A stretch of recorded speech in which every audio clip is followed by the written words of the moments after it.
Assalamualaikum warahmatullahi wabarakatuh. Om Swastiastu, Nama Budaya, Salam Kebajikan, Salam Sejahtera untuk kita semua.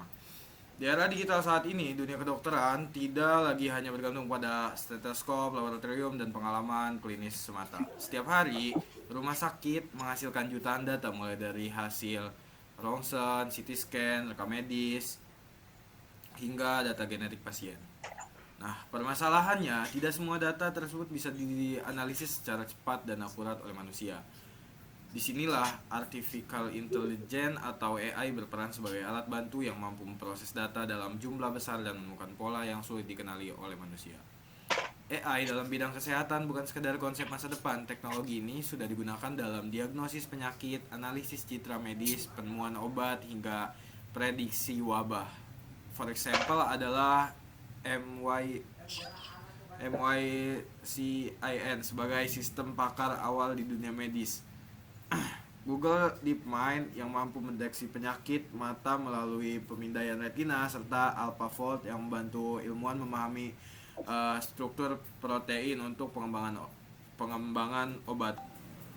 Dan melalui presentasi ini saya akan membahas bagaimana AI bekerja dalam dunia kedokteran, jenis-jenis AI yang digunakan, serta dampaknya terhadap peningkatan kualitas layanan kesehatan.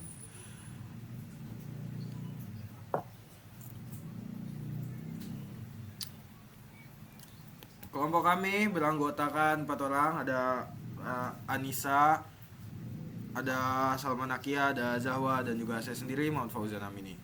Oke, untuk materi boleh langsung.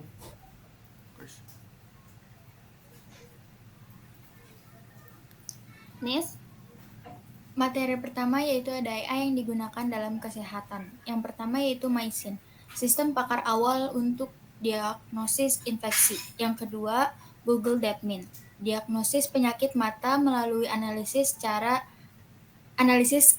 retina. Yang ketiga, ada AlphaFold, prediksi struktur protein untuk penemuan obat. Yang keempat, ada AI umum dalam diagnosis pencitraan, deteksi kanker, interpretasi EKG, atau analisis histopatologi. Selanjutnya yang kelima yaitu ada AI gastroenterologi, deteksi polip dan kanker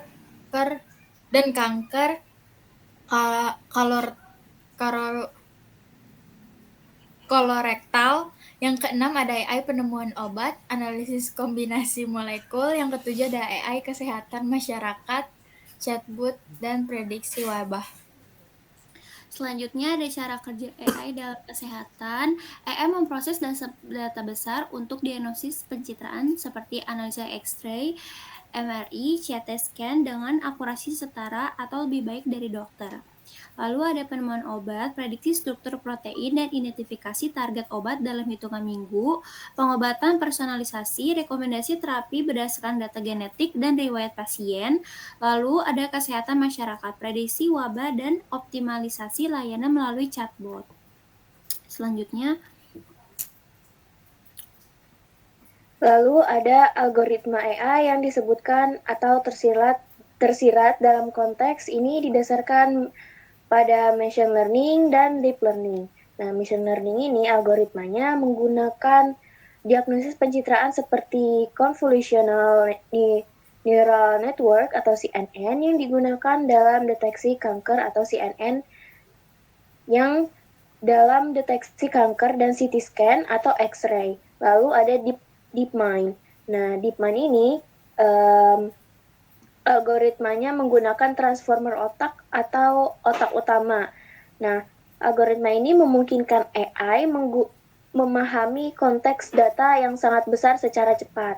Lalu ada reinforcement learning atau RL.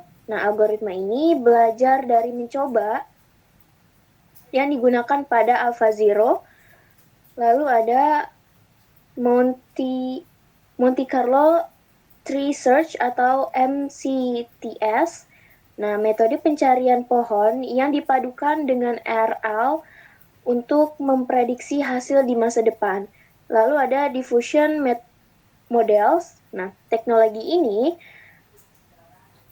dibalik Imagen dan VO-nya untuk menghasilkan gambar dan video. Lalu neural resourcing atau penalaran saraf digunakan pada AlphaFold atau biologi dan AlphaGeometry atau matematika. Lalu ada sistem pakar seperti expert system yang digunakan dalam machine yang berbasis aturan logika atau rule-based untuk meniru diagnosis klinis meskipun terbatas oleh fleksibilitas. Lalu ada image recognition. Algoritma ini seperti CNN atau computer vision untuk koloskopi. Contohnya seperti CNN, lalu ada YOLO atau You Only Look Once. Lalu ada Vision Transformer atau FIT. Ada Shift atau Scale Invariant Future Transform. Dan selanjutnya ada analisis molekuler dan genetik, yang algoritma ini nih seperti reinforcement learning atau predictive modeling dalam AlphaFold yang menggunakan model matematika untuk memprediksi struktur protein dari data sequence.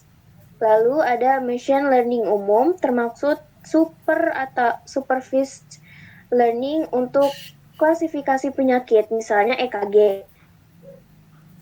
Unsupervised learning untuk menganalisis data besar, dan natural language processing atau NLP untuk chatbot kesehatan masyarakat, kesehatan masyarakat.